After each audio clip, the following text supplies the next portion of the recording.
Alright. My name is Isaiah Watts from Pfeiffer University. Justin Watts, Justin Time Plumbing. And I'm Andrew Young. Okay, first question is, I would like to start off by asking if you could give us a little rundown of how you started your plumbing company. How I started? Yep. Oh man, broke as a joke. We got some income tax money, and your mama looked at me and said, "You got to go start a business." And I was a plumber. We worked a bunch of hours, and literally she pushed me to start it. And bought a van, and I had enough hours to take my exam. I took my exam, we passed, and here we are. All right, so the second question I have is, so are you a corporation or LLC? I'm an LLC. Okay. You want some reasoning for that? Yeah, if you can go into it a little bit.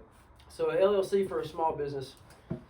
We're just at the point where we're just about to change to an S corp. But to focus on your question, an LLC would protect me, protect my home and stuff that I have to have for my family. Okay. If something failed with the business. You know, between lawsuits and stuff like that, the LLC kind of gives you a buffer. Okay. So that's why we do that. Okay.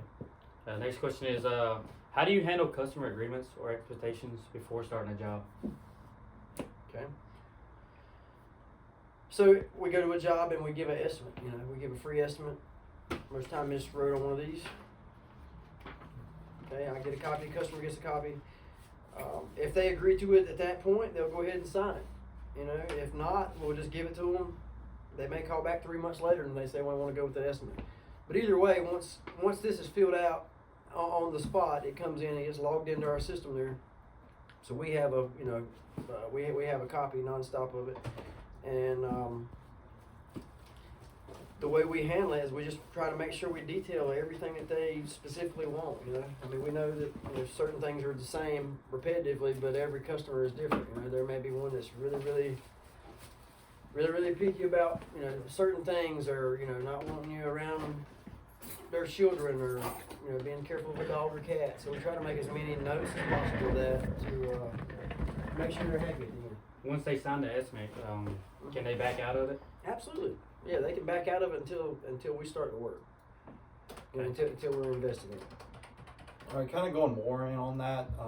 Does your business use contracts like pretty much each every day for like stuff like that? And then if so, like, are you accepting verbal contracts or do they have to be written? We have to have a contract in the system. So I will say this: big plants and places I work for, that payment's never an issue. That I have a trust and a relationship with. Yes, they can call me and tell me to do something, and I'm going to go do it.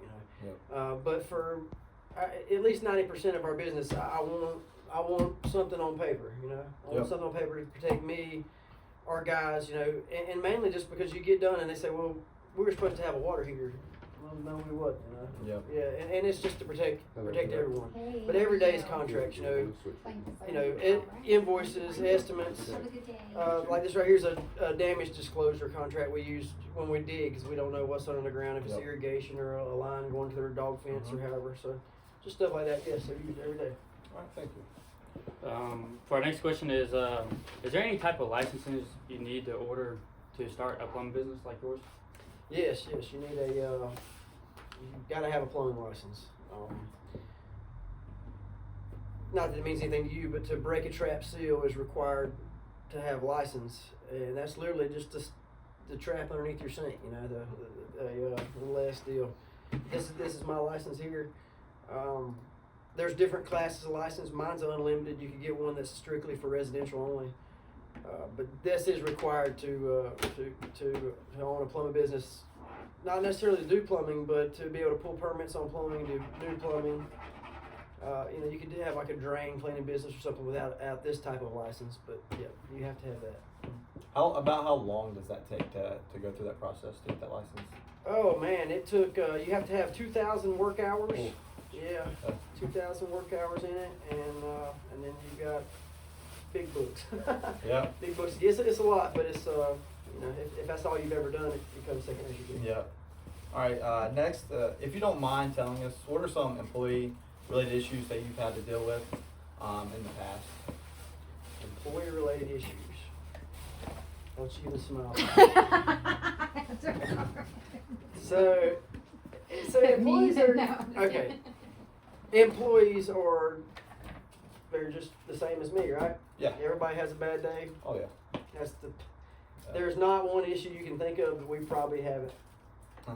Yeah, from Sam's dog having appointments last minute to man, somebody having a fight with their wife and coming here and just absolutely you just can't deal with them, you know. Oh yeah. And it's no different than me having a bad day. I'm sure I come in with attitude, sick.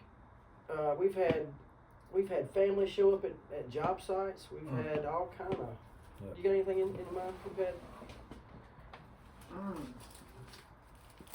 I mean, really, all of it, you know? There's humans, so, you know. Yeah. People just get their feelings hurt. Oh, yeah, absolutely. You know. Have you ever, like, going more on that, have you ever had to fire anyone? Oh, yeah. Like, some issues. For sure. For the most part, you can talk to them and work it out. Yeah. Okay, they're just like me. We're all human. We make Absolutely. mistakes. Most people you can pull aside and have a talk to, and it's fine. Some, when they get in their mind, you just can't. Yep. So going back to the contract deal, do you have any contracts with your suppliers, like your toilets and water heaters and pipes and stuff like that? Do I have contracts with Yep. my suppliers? No. Do not? No, I like to. I have contracts that I rely on. Not contracts, but I have suppliers that I really rely on. But I'm not going to get in a contract situation with them because I feel like that's the freedom for me to price and do other things that would help my business. Yeah, I was about to say if something's cheaper somewhere else, Mhm. it's obviously going to benefit you to just get it there instead Yeah, of. and you have to outweigh the the price versus the service. You know, if Oh, something was go wrong, can I return this? Mhm. You know, all that stuff matters. But I don't want to be in a contract with a supplier if I can help it. So what are some insurances that you are required to have for this business? So you're required to have a general liability. All right. So that would protect homeowners. Mhm. Just say we just come there and Yep. and would flood their house or something terrible happened, that would protect that. We're required to have a workers' comp. That protects my guys on the job. If Sam was to stump her toe in here, there's all kind of stuff like that. Yep. Yep. Okay, has there been any point where you've upset a customer and you've been taken to court for legal reasons or anything like that? There's been times I've upset a customer for sure, but we haven't been to court. It was always able to resolve it. And how long have you been in business? 12 years. That's good. So have you ever had any issues with your supplier? Oh yeah. Yeah, at the end of the day, there are people too, they misorder stuff, you know. Whether it be my communication wrong, their communication wrong. When the part shows up and it's wrong, that's an issue, right? Oh, yeah. Especially when we have schedules and timelines set. It's really important for hospitals and commercial jobs. So we all try to double check some of that stuff, but yeah, there's always an issue or an obstacle to get around. Well, I have the question on here. Do you provide written contracts for all your jobs or just a couple of the other jobs? So, yeah, like I said, 90% of our jobs are going to be estimated with a written contract with the city right. All right, one last question for you. So how many employees do you have working for you at this moment?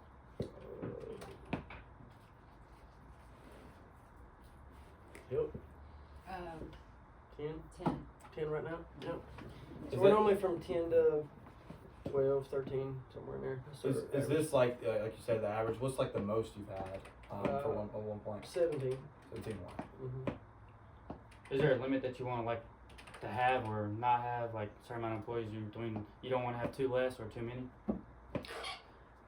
Oh man, so I am basically bound by that phone there. You know? So I try to have enough to adequately cover my schedule, and it floats. I mean, sometimes you're just absolutely slammed, and you don't want to let anybody go just because you had a bad week. But if you have a bad month, you better start looking at stuff because you're talking thousands of dollars in. See, I mean, like I think of this job as a supply and demand.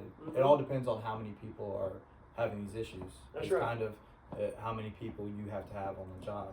Yeah, and fortunately, we work for a lot of plants and stuff that's kind of repetitive work, and that helps ensure that we can keep, our 10 to 12 people nonstop busy. But we're an emergency-based service company, primarily. So we really count on that phone ringing in the morning. You know, there's a lot of days we come in here with not much to do, and by the end of the day, we're give out and worked all day. Yeah.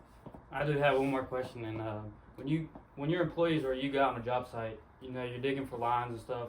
How do you make sure you don't hit like other lines like electricity, power, and Duke? Okay, so we're required to call 811.